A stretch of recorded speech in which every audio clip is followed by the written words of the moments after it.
ኢትዮጵያ የማርበርግ ቫይረስን ሙሉ በሙሉ ተቆጣጠረች። የኢትዮጵያ ድንገተኛ የማህበረሰብ ጤና አደጋ ፈጣን ምላሽና አመራር ስኬቶች እንዲሁም የማርበርግ ቫይረስ በሽታ ቁጥጥር ማብሰሪያ መድረክ እየተካሄደ ነው። በመርሃ ግብሩ የጤና ሚኒስቴር አክሞ ማዳንና መከላከልን መሰረት በማድረግ የዜጎችን የጤና አገልግሎት ተደራሽ ለማድረግ በቁርጠኝነት እየተሰራ መሆኑ ተመላክቷል።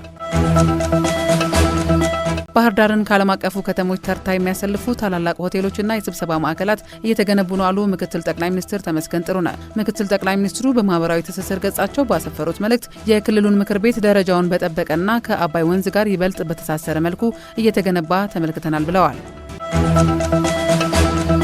የተደረገውን የሰላም ስምምነት የተቀበሉ የአማራ ፋኖ ህዝባዊ ድርጅት መሪዎችና አባላት በጎንደር ከተማ የተከናወኑ የልማት ስራዎችን ጎበኙ።